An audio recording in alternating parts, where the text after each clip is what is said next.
La Iglesia Palabra Viva y su pastor se complace en presentar su programa televisivo Momentos de Reflexión desde Miami. Y ahora con ustedes, el pastor Jesús Martínez. Enfrentar las situaciones que él sabía que estaban ardiendo entre los corintios, sino que también hizo arreglos financieros. ¿Por qué lo sé? Porque, escuche, he aquí por tercera vez estoy preparado para ir a vosotros y no seré gravoso. O sea, no me voy a aparecer allí como suelen hacer algunas personas, predicadores, que llegan a la ciudad y lo llaman a uno y le dicen, necesito que me prestes el púlpito porque estoy sin un centavo. Y luego uno cobra ánimo y le dice, hermano, ¿pero te envió Dios? Sí, me envió Dios. Dios me dijo, allá sufragaré de todas tus necesidades y por eso te estoy llamando. Entonces Dios te dijo, llama a fulano de tal que él te va a sufragar las necesidades, pero a mí no me lo comunicó. Qué interesante, qué curioso eso, ¿no es cierto? Uno tiene que aprender a discernir cuidadosamente lo que la Biblia enseña y no caer en esa euforia que suelen caer algunos predicadores y también las congregaciones que le siguen, donde el predicador comienza a anunciar cosas que nada tienen que ver con la Escritura, pero como en ese momento hay tanto sentimiento, tanto emocionalismo, se dice cualquier cosa y uno dice amén. Porque sí se puede pensar en el mañana, sí se debe pensar en el mañana y se deben llevar a cabo arreglos, preparativos prudentes, sensatos, justos para ese mañana. Y se lo voy a probar por la palabra de Dios. ¿Qué sucede? Que el apóstol Pablo dice que se preparó para ir a los Corintios y dijo, no seré gravoso, no voy a ser de carga. Porque no busco lo vuestro, sino a vosotros. Le contaba al grupo de las 9 de la mañana que Connie y yo conocemos a una pareja que apreciamos mucho, le queremos, genuinamente le amamos. Pero esta persona o esta pareja tienen este detalle, ¿no? De hacer las cosas así por impulso y en el momento. Entonces a la esposa, así, de un momento para otro, le dio un poco de melancolía y deseo de visitar su tierra natal. El esposo me lo comunicó y me dijo, yo a mi esposa no le puedo negar cosa alguna, porque ella ha sido y es muy buena conmigo. Cosa tan noble esa, ¿no? ¿Cuántas de las esposas tienen esposos así? Fíjense, ninguna hermana levantó la mano. Así que esta mujer se casó con un serafín. Pero, suena todo muy bonito. Yo no le puedo negar cosa alguna a mi esposa. Resulta ser que después que me comunica eso me dice, ¿me puedes prestar el dinero para el viaje? Así que él no le niega cosa alguna a su esposa siempre y cuando otro lo financie por adelantado.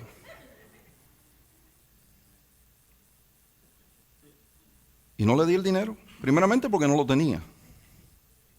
Y de haberlo tenido tampoco se lo hubiese dado. Porque los préstamos entre hermanos y amigos y parientes salen muy costosos. Eso está en mi Biblia personal, Proverbios capítulo 35. Pierdo el dinero y pierdo la amistad.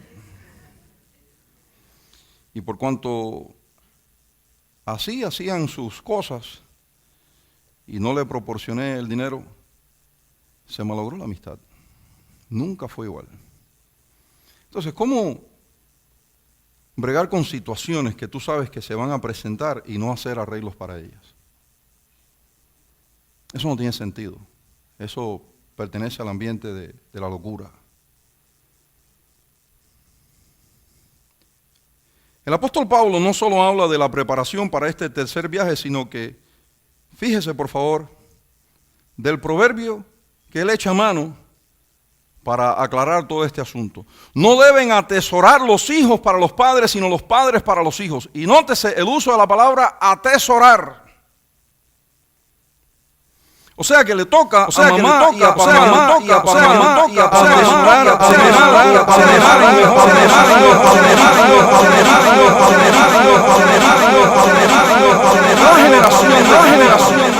sucesivamente debe ser más poderosa, más capaz. Porque si los padres de la primera generación de creyentes son prudentes y sabios, hacen arreglos para que la segunda generación quede en una mejor posición. Considere por favor lo que dice la Biblia allá en el Salmo 112 y dígame entonces si me equivoco en mi examinación de cómo debe funcionar esto de cada generación o subsiguiente generación ser más poderosa. El Salmo 112, versículo número 1 en adelante dice: bienaventurado el hombre que teme al hombre, que teme al hombre, que teme al hombre, que teme al hombre, que teme al hombre, que teme al hombre, que teme al hombre, bienaventurado el hombre que teme al hombre, que teme al hombre, que teme al hombre, que teme al hombre, que teme al hombre, que teme al hombre, que teme al hombre, que teme al hombre, descendencia de la provincia de la tierra, provincia de la tierra, provincia de la tierra, provincia de la tierra, provincia de la tierra,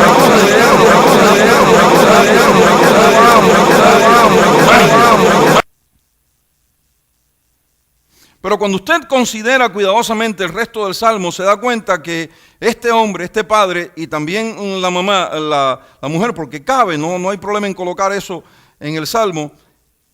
Estas son personas justas, rectas, inteligentes, íntegras, que piensan sabiamente con cordura. Y entienden que si ellos disfrutaron X posición en la vida y son sabios, sensatos, prudentes, pueden hacer algo para que sus hijos no solo disfruten algo mejor en la vida, sino que le dejen un legado de preparación, de inteligencia, de prudencia, para que los nietos disfruten algo un tanto mayor y así sucesivamente. Dígame si me estoy explicando. De modo que comenzamos a entender que esta noción, esta idea del predicador sentimental, emocional, que nos dice no se puede pensar en el mañana, está prohibido, es un error. Porque dije y vuelvo a decir, si a Dios el mañana no le interesara, la Biblia no hubiese hecho espacio para la profecía, porque la profecía trata el mañana. ¿No se dieron cuenta cómo Dios trabajó en la vida de José, en la vida de los patriarcas, en este caso específico, en el caso de José, cómo hizo arreglos para que a través de un sueño José hiciera los preparativos, los arreglos para que la gente no pereciera por el hambre que visitaría la tierra? ¿Se dieron cuenta de eso? ¿Han leído eso? Así que mientras más exploramos el asunto, más lo investigamos, nos damos cuenta que la Biblia no prohíbe pensar en el mañana. Antes bien, lo que la Biblia prohíbe es pensar en el mañana, al mirar aquello, llenarnos de afán, de preocupación o de ansiosa inquietud. Yo tengo que mirar el mañana tranquilamente, calculadamente y con prudencia y justicia. Debo hacer arreglos y debo encaminarme hacia un mejor mañana de acuerdo a su gracia y su voluntad para mí. ¿Usted estaría de acuerdo con eso? Considere Proverbios capítulo número 6, versículos 6 al 8.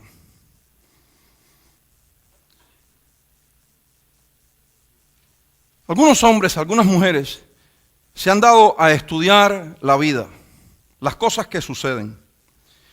Y cuando encuentran que algo se repite una y otra vez, dicen, un momento, aquí hay principio, hay como ley, algo que se repite una y otra vez. Y buscaron palabras sabias para colocar lo aprendido en pocas palabras. Ese es un dicho, es un proverbio. ¿Qué es lo que hay en la casa del herrero? Y usted conoce eso no porque usted sea herrero, sino porque alguien le enseñó que de lo que una persona sabe, de lo que domina, existe aquella tendencia de aquello no está bien atendido en su casa. No siempre es así. Hay gente que se dedica a la pintura y sus casas están muy bien pintaditas. Hay otros que cuando usted se entera que es pintor, usted dice, ¿y se acabó la pintura? ¿Qué fue lo que sucedió aquí? Técnicos de aire acondicionado que mantienen los edificios de sus clientes heladitos, excelentes, y su casa es un infierno. Y así sucesivamente. Chapisteros que andan con carros que parece que tienen lepra, y así sucesivamente. Parece que en esta ocasión la persona que se dio a estudiar y a aprender se fijó en la hormiga. ¿Cuántos le han echado un vistazo a la hormiga? Hágame así. Yo les debo decir que lo que sé de la hormiga es porque otro le echó el vistazo, no porque yo le estaba echando el vistazo. Porque las pocas veces que me fijo, que me doy cuenta de su existencia, es porque usualmente se me meten en el zapato y si son de las rojas me causan la ardentía y la picazón y lo demás. ¿Le ha sucedido eso a usted? Pero otra persona, y alguien dice, fue Salomón. Salomón lo que hizo fue recopilar estos proverbios. No sabemos quién se dedicó a mirar esto, pero se dio cuenta que este insecto no tiene a nadie demandándole, exigiéndole, aplicándole presión. Y a pesar de no tener capitán, gobernador, jefe, señor, que le aplique presión, como por así decirlo, como por voluntad propia, y a mí no me consta que las hormigas tengan voluntad, porque yo nunca he hablado con una hormiga, pero para ilustrar la verdad, como que lo hacen por sí mismas. Y dice el proverbio que en ello hay una lección. Ve a la hormiga, oh perezoso. Recuerde que el tema es el mañana, el futuro. Ve a la hormiga, oh perezoso, mira sus caminos y sé sabio. La cual, no teniendo capitán, ni gobernador, ni señor, nadie que le esté demandando, exigiendo, aplicándole presión, prepara en el verano su comida y recoge en el tiempo de la siega para su mantenimiento. Si el perezoso entendiera de una vez y para siempre que su mañana va a ser muy, pero muy duro, quizás, tal vez, deje su pereza y comience a hacer arreglos.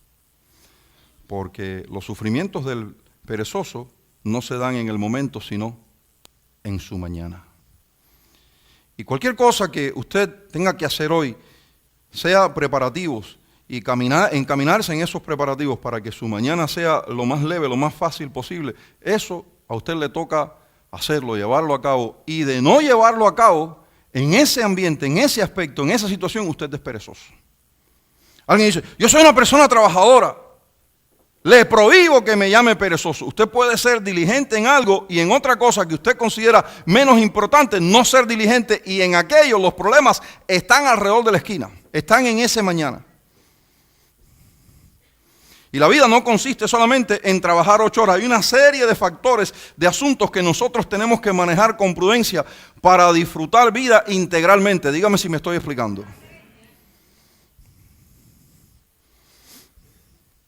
Alguien dijo, salud, divino tesoro. ¿Cuántos han escuchado ese proverbio? Y hay gente que es el retrato de la salud, pero es vaga. Y entonces disfrutan miseria, quebranto y problema en salud. Si Dios te da la dicha de ser una persona saludable, ¿por qué no disfrutar aquello? También con buenas condiciones económicas, buenas condiciones en tu familia, buenas condiciones en tu vida espiritual y así sucesivamente. Entonces no se vaya a clasificar como persona trabajadora porque en un ambiente usted se desenvuelve bien. Estamos hablando de desenvolvernos bien en todas las cosas que requieren, que demandan de nosotros atención, planificación, preparación y trabajo a favor de aquello. Dígame si me explico. Bueno, a la medida que uno va presentando esto, no falta aquel creyente, aquel cristiano que dice, discrepo con usted porque Cristo jamás pensó en el mañana. Cristo vivió en un eterno presente y mi modelo es Cristo, yo sigo a Jesús, yo me niego a pensar en el mañana y en hacer arreglos para el mañana. Damas y caballeros, si Cristo no pensó en el mañana, dígame por qué tomó 3 años y medio para preparar a estos hombres a los que Él dejaría a cargo de su evangelio. Alguien dice, el que estaba a cargo y sigue estando a cargo del evangelio es el Espíritu Santo. Yo eso lo entiendo, pero no usa el Espíritu Santo a siervos y siervas del Señor y no es necesario que los siervos y las siervas de Dios se preparen. ¿Y se preparan para qué? Para el presente. En el presente se preparan para el mañana que Dios ha aparejado para ellos.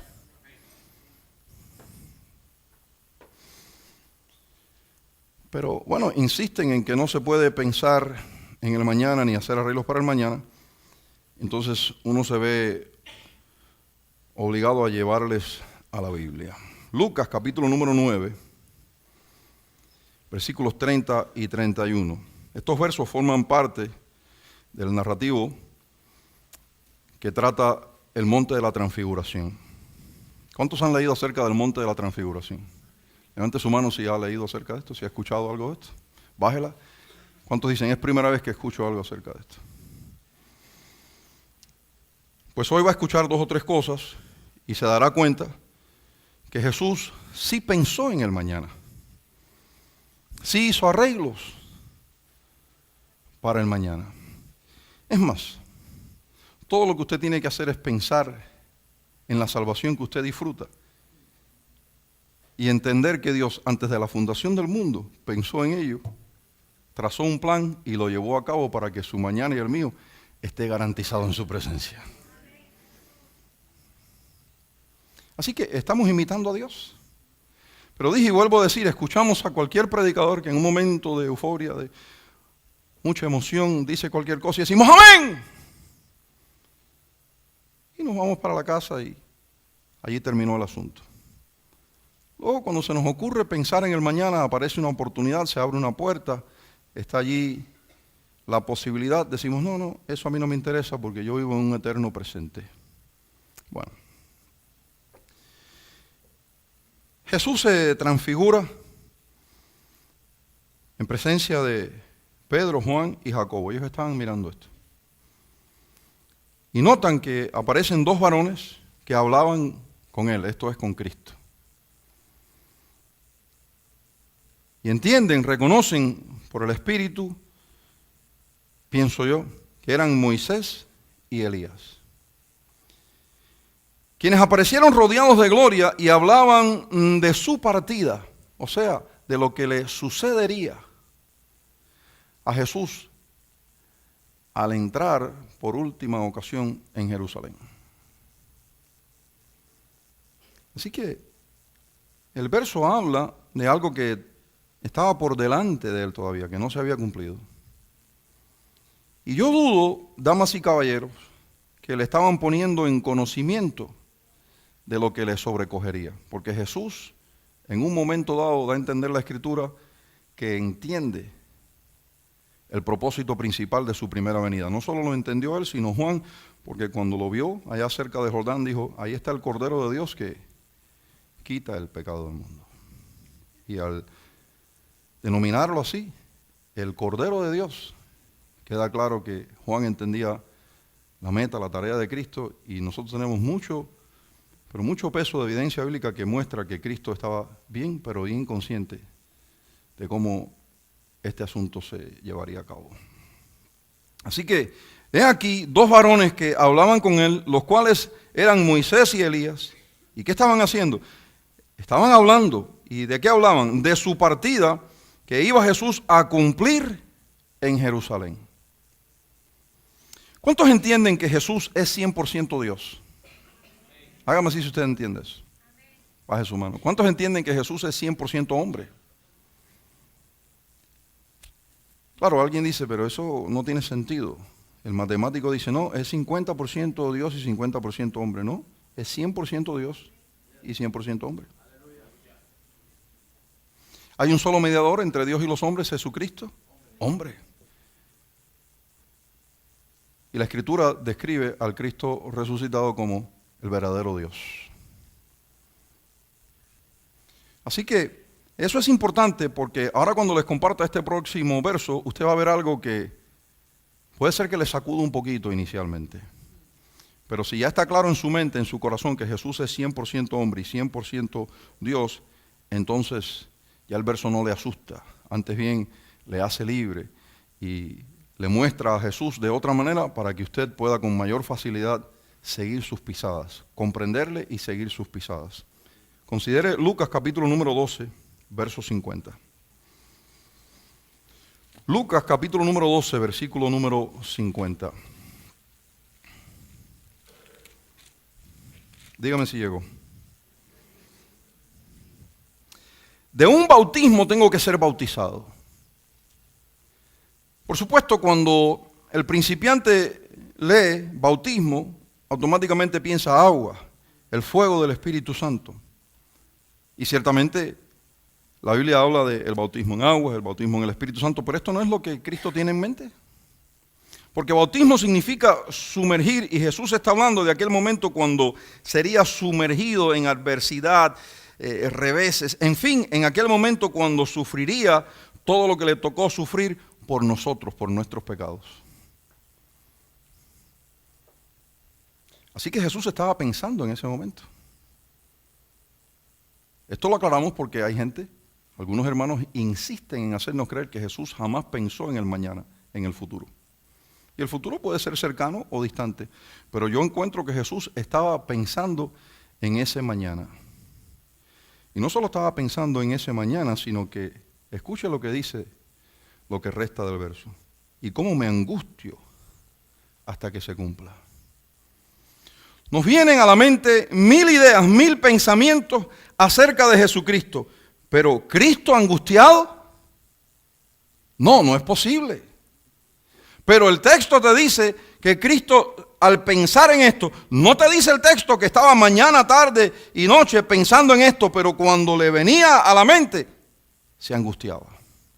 Dice la Escritura, y Cristo en los días de su carne, ofreciendo ruegos y súplicas con gran clamor y lágrimas,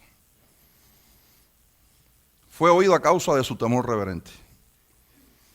Así que a la medida que estudio la palabra de Dios en el Nuevo Testamento, me doy cuenta que las personas que me dicen que desean instruirme en el camino de fe, en el camino de la voluntad de Dios, y para ello insisten en que no puedo pensar en el mañana, tratar el mañana, hacer arreglos para el mañana, encuentro que están equivocados, porque si Jesús es el modelo, Jesús pensó en el mañana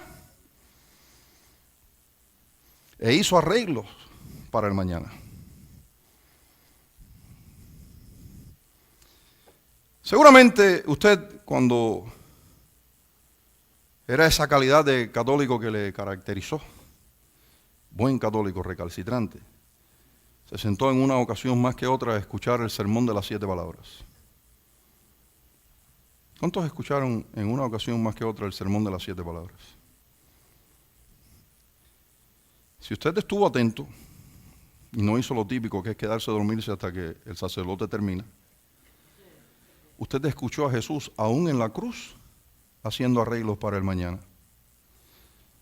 Porque como mejor pudo, con cualquier fuerza que le pudo haber quedado en aquel entonces, llamó a Juan y le dijo, ahí está tu madre. Y le dijo a María, ahí está tu hijo. Esos son arreglos.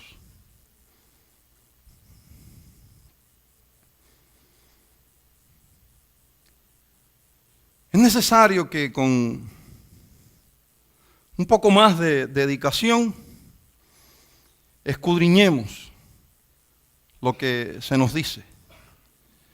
Porque de repente nos convierten en cavernícolas, en personas que le tienen miedo al futuro, le tienen miedo al mañana, no hacen arreglos para el mañana, y cualquier pereza que usted manifieste tocante a cualquier punto importante, asunto importante de la vida, ese mañana usted le va a golpear y le va a causar sufrimientos. Algunos cristianos hoy se ríen de los Amish porque todavía andan trepados en caballos y bestias de carga y no hacen uso de la electricidad. ¿Cuántos se han dado cuenta de esas personas? Y cualquiera que conversa con ellos, con los más sinceros, encontrará que ellos piensan que la tecnología, el avance, no proviene de Dios. Y que ellos quieren vivir de una manera simple, de una manera básica, de una manera elemental. Bueno, si eso es lo que tú piensas, tú deberías buscarte una cueva y vestir pieles. El hermano G. Ávila fue la persona que Dios usó para alcanzar mi vida. Cuando llegó a la ciudad de Miami, su servidor estaba perdido y más que perdido. Y Dios usó a este siervo de Dios para traer a mi vida el mensaje de salvación, y Cristo allí me rescató. Pero yo recuerdo a mi querido Gigi decir, yo quiero y prefiero y opto por la moda de papá.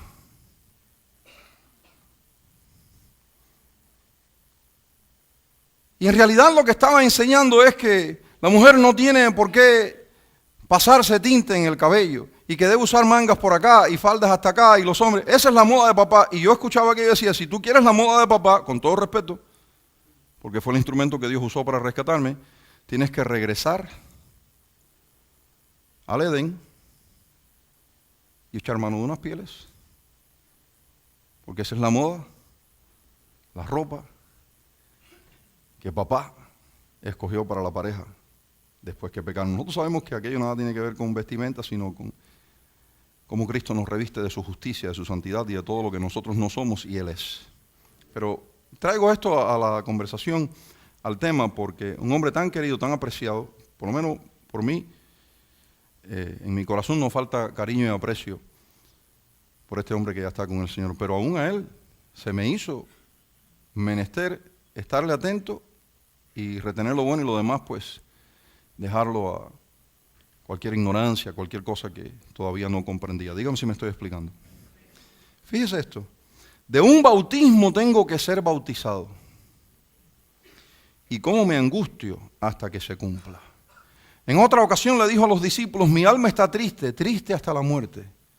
Y son una serie de pensamientos y de ideas y de verdades que el texto bíblico enseña que cuando uno repara un rato en ella, uno dice, a mí jamás me hubiera pasado por la mente pensar de esta manera acerca de Jesucristo. ¿Cuántos han estado angustiados? El profeta Isaías dijo, angustiado él, y estuvo allí en todo momento y nosotros no lo vimos. ¿Por qué? Por lo que intento explicarles. Porque le hacemos caso al predicador, a su mensaje efusivo, lleno de emoción, y no a lo que el texto está diciendo. Y por lo tanto, hay toda una cantidad de hermanos que acerca del mañana no mueven un dedo. Y ese mañana llega y les causa 1000 problemas. Les explicaba 2 o 3 cosas acerca de los Amish, ¿no? Y ahora nos toca a nosotros pensar qué vamos a hacer en esta hora que nos ha tocado vivir. Y yo quisiera regalarle 4 consejos,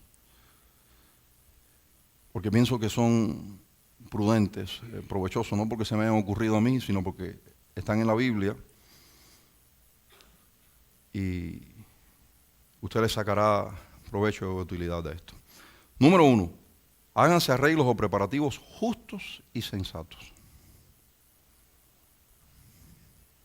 Piense en lo que tiene, en sus posibilidades, en lo que está a su alcance, en lo que se podría lograr con un poquito de esmero, y así sucesivamente. Planifique. Y no lo deje todo como suelen hacer las personas en el ambiente de planificación y jamás se hace algo de ello. Es más, hay personas que tienen muy buenas ideas y en el momento que le llega la inspiración, en vez de escribir y ponerlo en algún lugar donde lo puedan mirar y estar atento a ello y seguirlo, el viento se lo lleva. Los que han venido a mi oficina buscando algún consejo pastoral recordarán que una vez y otra vez le dije, escríbelo. No me digas, se me ocurrió esto y tremenda idea. Y luego el viento se lo lleva. Escríbelo, ponlo en tu billetera. Si usted pudiera echarle un vistazo a mi billetera, cosa que yo no le voy a permitir porque a usted no le interesa, usted encontraría que hay unos papeles allí y yo tengo ciertas cosas escritas. Tengo que cuidarme ahora de los carteristas, ¿no? ¿Por qué? Porque yo tengo que ir a mi billetera con alguna frecuencia. ¿Cuántos van a su billetera con alguna frecuencia? Y entonces lo leo y lo recuerdo. Y lo voy grabando en mi mente y en mi corazón. Claro que se estaba tratando la ley, pero no deja de verse ahí un principio importante y es, esto estará delante de ti.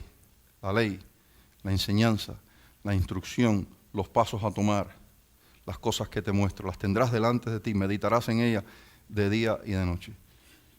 Y por eso insisto en decirle a las personas, si Dios pone en tu corazón, en tu mente, una idea, un proyecto, escríbelo. No, pastor, yo no, porque lo que yo tengo aquí, eso está escrito con cincel espiritual y a mí no se me olvida. Y luego ni el nombre del vecino recuerda. Escríbelo, ponlo en un lugar estratégico, ponlo en la puerta de tu casa, haz lo que sea necesario para que aquello penetre, baje y forme parte de tu pensamiento y de tu corazón, y entonces, y solo entonces así te aseguras de implementación de la idea, del plan, del proyecto, de cómo luce la infraestructura de aquello que has visto, que Dios te ha mostrado, según sea el caso. Tienes que hacerlo. Si no, se queda allí. Yo no voy a preguntar, levante su mano, pero aquí yo sé que hay una tremenda cantidad de personas que se le ocurrieron muy buenas cosas, muy buenos proyectos, y hasta el día de hoy no se ha movido un dedo para comenzar aquello, porque mañana y en otra ocasión, y a mí se me olvidó y se lo llevó el viento. Y ahora que han pasado los años, dice, no tengo fuerza, ya no me queda vigor. ¿Los han escuchado? Número 2, ciérrale el paso al temor. No le permitas acceso a tu vida. Para algunas personas, el temor entra a través de las experiencias habidas, el pasado. Seguramente esto se va a repetir y, ¿qué va? Bajo ninguna circunstancia. Entonces no lo toco, ni lo miro, no le hago caso, porque esto se va a repetir. El pasado no tiene, si fue malo, si fue oscuro, si fue tenebroso, no tiene por qué repetirse. Y tú no puedes vivir con ese pánico, amedrentado de lo que sucedió ayer, como que va a suceder hoy otra vez. Y aún si llegas a ver indicios, señal de que algo así está apareciendo, tú que has aprendido y que estás aprendiendo a planificar, entonces ya tienes recursos, ya tienes otras formas de bregar con aquella situación para que no te vuelva a suceder lo mismo. Pero si caes en esa mentalidad religiosa, no puedo pensar en el mañana, no puedo pensar en el futuro, estás hundido. Así que ciérrale el paso al temor. El pasado puede ser el miedo, el espanto de algunas personas, y para otros la inseguridad de lo porvenir. ¿Viste cómo está aquello? ¿Viste cómo está el otro? Y se estancan. Vamos a suponer que según tus propias profecías, el daño, el mal, va a llegar en 5 años. Oye, disfruta estos 5. ¿Por qué dejar de disfrutar estos 5 en lo que el mal finalmente llegue en 5? ¿Cuántos han escuchado a la persona que dice, yo no pienso mucho en el mañana y lo que pienso es más o menos así, pongo en la tarjeta, acumulo, hago lo que tenga que hacer, porque en resumidas cuentas, el anticristo se va a quedar con todo. Como que el anticristo está interesado en el condominio tuyo.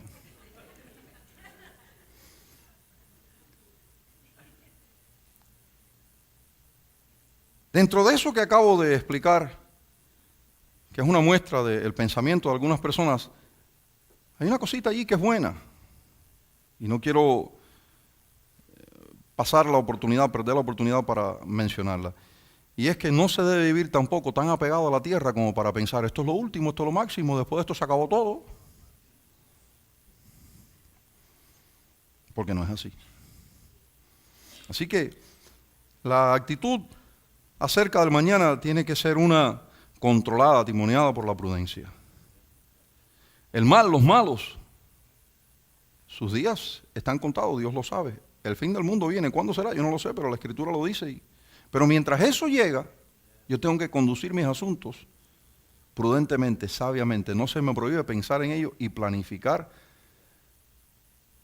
para mañana. Claro, si mi corazón no está apegado a la tierra, si mi corazón no dice esto es todo, el día que se quede, se quedó. Pero no puedo estar pensando, ay, solo que es trabajar tanto para que el anticristo se quede con ellos.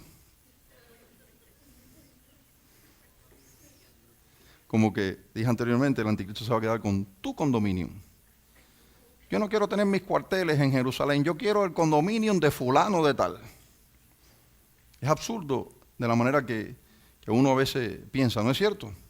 Así que ciérrale el paso, no le concedas espacio al temor en tu vida, sea por experiencias habidas o por lo que viene, por lo que se avecina, porque te va a hacer daño. Número 3. del pasado retén solamente lo bueno. No abogues por la totalidad del pasado. Hay gente que cuando uno las escucha están abogando por la totalidad del pasado, como que el pasado fue néctar, extracto de lo bueno. Y yo no sé de usted, pero en mi pasado hay cosas que yo quisiera que desaparecieran. Es más, jamás haberlas vivido. Entonces, ¿cómo voy a abogar por el pasado como que fue lo mejor de lo mejor y ya después de aquello? Sin embargo, así somos. Aboga por lo bueno, las buenas costumbres, los buenos hábitos, las cosas nobles y justas del pasado que deben ser llevadas, transmitidas de una generación a otra. Pero no abogues por la totalidad del pasado porque, por ejemplo, alguna gente dice, yo quisiera vivir en la época de los vaqueros. ¿Cuántos han escuchado a alguien expresarse así? Yo quisiera vivir en la... Pero si aquí tú vives con alarma, reja y perro pitbull.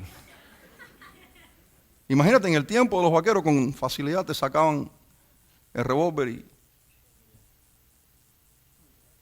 te llenaban de plomo. El tiempo de los vaqueros. ¿Tú te imaginas una apendicitis en el tiempo de los vaqueros? Pero si es que no tenemos que regresar al tiempo de los vaqueros, a algunos de ustedes les duele el costado y en vez de llamar al 911, en vez de llamar a algún profesional, usted llama a Teresita, la que sabe dar masaje y quita el emparche. Entonces usted está así doblado y está... Se lo digo porque yo lo viví. A mí se me presentaron unos cólicos. Y mi padre, en vez de inmediato llamar al 911, llamó a un fulano de tal que sabe romper el daño que está en el estómago y dejarlo a uno nuevo. Y el individuo no me mató porque Dios es grande.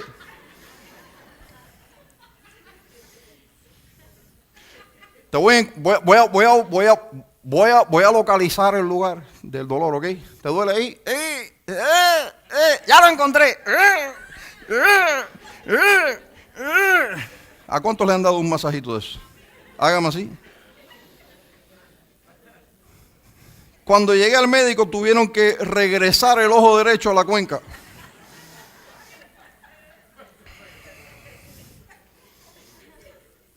Opté por el dolor causado por los cólicos y no por el empujón, la presión que aquel hombre estaba aplicando. Sí, pero es que la tecnología se va a usar para controlar absolutamente al ser humano. Toda tecnología en las manos de los malvados se usa para daño. Pero eso no significa que no tiene algún buen uso, un buen provecho. Y yo la voy a usar para aquello. Cuando llegué al médico, que me sacaron la vesícula, me hicieron un zipper de 22 puntos. Hoy a usted se le presenta un dolor de vesícula, le hacen 3 huequitos miniaturas y en 24 horas usted está en su casa. A mí me tocó 3 días al lado de un hombre que tenía los intestinos dañados y no podía comer y me tuvieron en un ayuno sin yo tener el problema que él tenía y me dieron la medicina de él y me dijeron cuidado porque ahora tiene que ir al baño. Por tener necesidad de estar 3 días ahí en ese hospital. Pero con todo, es mejor de lo que se hacía cientos de años atrás. Entonces yo no le puedo tener miedo a la tecnología, no le puedo tener miedo al mañana, no le puedo tener al momento que Dios ha escogido para yo cumplir mis años en su propósito. Algunas personas le tienen miedo a la tecnología, le tienen miedo al avance. Usted no le puede tener miedo. No abogue por la totalidad del pasado como que la totalidad del pasado fue bueno. Hay personas que usted llega a su casa y todavía tienen el radiecito ese. ¿Lo han visto? El de antena de extensión. Dígame si lo ha visto. Usted tiene que sacar la antenita y empezar a buscar posición y en el cuadrante más o menos. Ahí está. Y luego resulta ser que usted le estaba haciendo como una especie de tierra y cuando usted se quita así.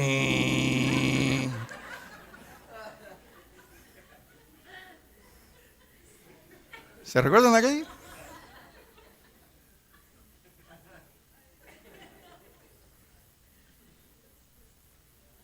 Ahora hay todo tipo de aparato digital que te permite escuchar los canales, las emisoras de no solo de otros estados, de otros países, pero a ti eso no te interesa.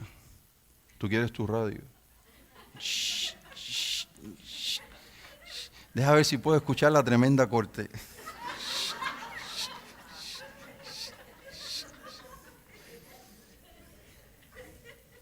Tanto le dio uno a la antenita esa que uno la partió. ¿Se recuerdan de aquello? Y uno dice, hombre, tan bueno que está este radio.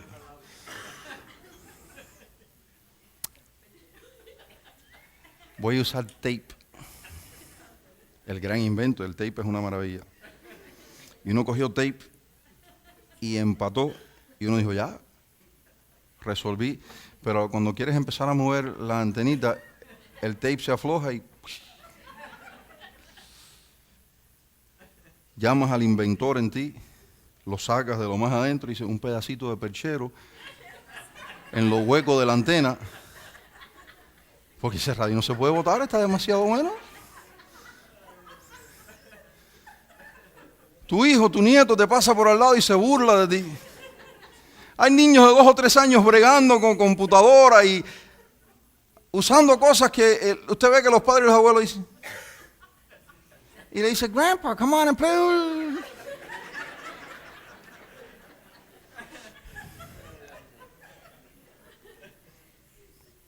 Cuidado que te da la radioactividad y te deja bruto. ¡Bruto te quedaste tú!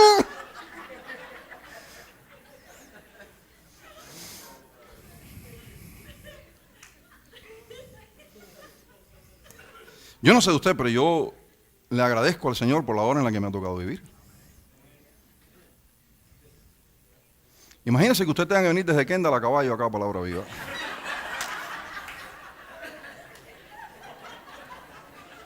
¿Eh?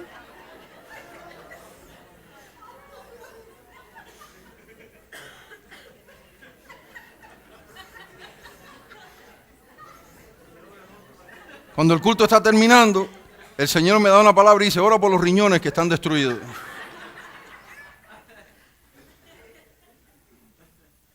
Pero no, usted tiene su buena casa con su colchón ortopédico y por número.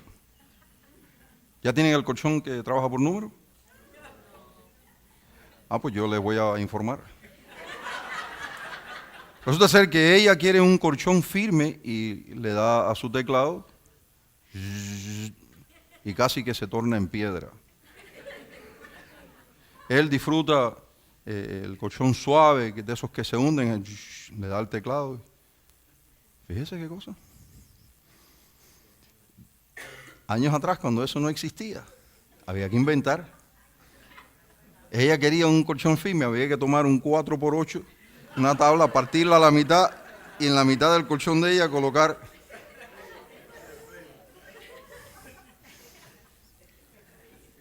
y el lado de él se hundía. A los 6 meses, por alguna razón, usted entraba en aquel cuarto y la cama hacía así.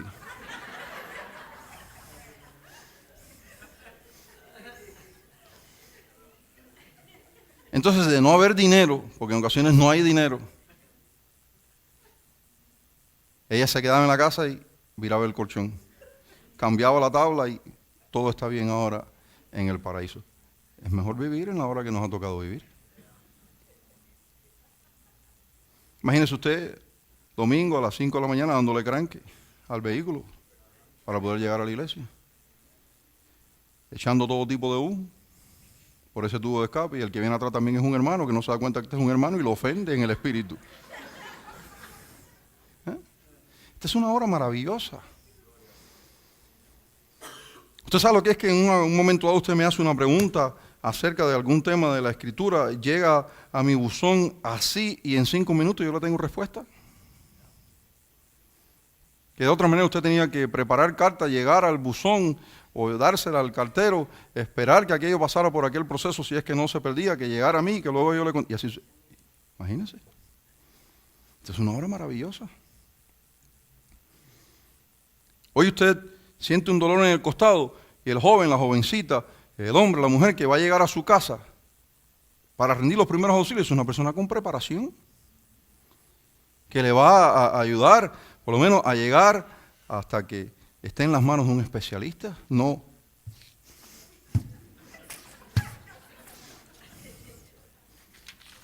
¿No es cierto? Esto es una obra maravillosa. Pero hay gente que le tiene miedo. Al decir que es una hora maravillosa y al haber dicho que no abogue por todo lo que usted piensa que el pasado proporcionó, tampoco abogue por todo lo que la hora brinda. Fíjese que hay que buscar un balance en todo esto, porque la hora también brinda veneno, tóxico, daño. Y en tu mente, en tu corazón, tú necesitas siempre pedirle al Señor, dame sabiduría. Concédeme inteligencia. Regálame discernimiento para poder desenvolverte en los asuntos de esta vida y llegar al puerto de arriba. Y finalmente, y con esto termino, cuando pienses en el mañana, en el futuro, trata de recordar, mantener en alguna parte de tu mente, de tu corazón, donde no se te olvide, que no tienes por qué tenerle miedo porque el futuro nuestro está en las manos de Dios. David dijo, en paz me acostaré y así mismo dormiré, porque solo tú, Jehová, me haces vivir confiado. La persona que no ha estudiado su Biblia podría llegar a pensar que David pronunció aquello desde el palacio real. Después de los mejores alimentos, el baile de las danzarinas y sus últimos criados decirle, rey que vive para siempre, ¿qué más se le ofrece en esta noche? Eso es lo que la gente piensa. Pero David pronunció aquellas palabras en una cueva. Cuando más de una persona estaba buscando cómo truncar ese mañana que Dios le había prometido. Y por cuanto tenía su confianza en Dios, dijo, en paz me acostaré y así mismo dormiré, porque solo tú, Jehová, me haces vivir confiado. Y si nosotros logramos, si nosotros logramos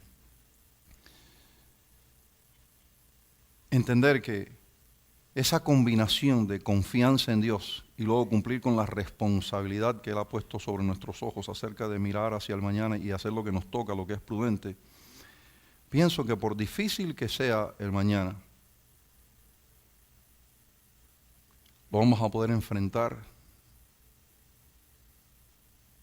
con mejores probabilidades o posibilidades de salir al otro lado de cualquier cosa que nos pudiera sobrecoger.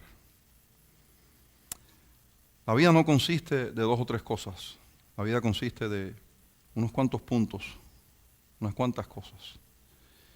Y si en todas ellas buscas esmerarte y planificas y te encaminas hacia aquello, tendrás éxito. Se enamora el joven de la chica se enamora del joven y empiezan a soñar de ese mañana.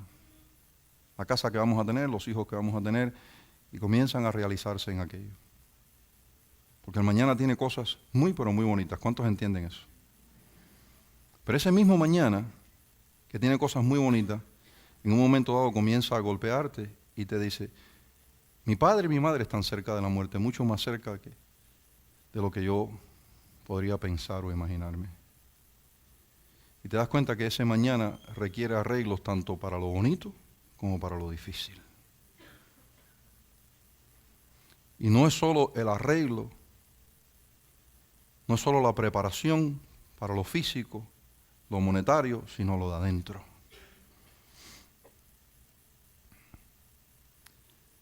Porque por muy querido que tú seas y te sientas, cuando de repente te falta tu madre, tú entiendes que te han arrancado algo importantísimo.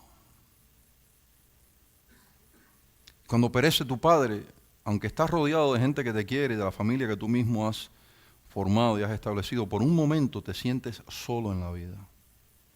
Porque los instrumentos que Dios usó para traerte a la existencia ya no están allí y te golpea. Y si no haces los arreglos emotivos, espirituales, te puedes quedar tirado mucho, pero mucho tiempo. De modo que cuando hablamos de mirar hacia el futuro, estamos hablando de ver las cosas lindas, las posibilidades que ese mañana posiblemente nos permita disfrutar, y los momentos que uno quisiera evitar, pero son inevitables. Y hay que hacer arreglos para ambos. Para algunos será mucho más fácil, más llamativo, el entusiasmo va a tomar ocasión. Voy a hacer arreglo para lo bonito. Recuerda lo que tu pastor te dice en este día. El mañana tiene cosas muy bonitas hacia las que te debes proyectar y lanzar y hacer arreglos y preparativos justos, prudentes. Pero no olvides que también tiene momentos difíciles y que tienes que hacer arreglos para esos momentos, para que según transcurran esos mañanas que vienen, tú puedas seguir encaminado en la voluntad de Dios y dejar algo para tus hijos, para tus nietos. No solo un legado económico, material, social, sino un legado espiritual. ¿Tiene sentido esto para ustedes? De pie, por favor.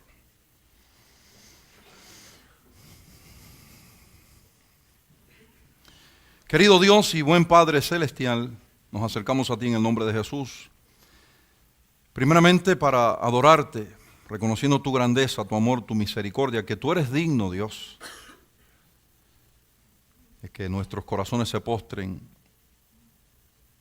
y te adoren.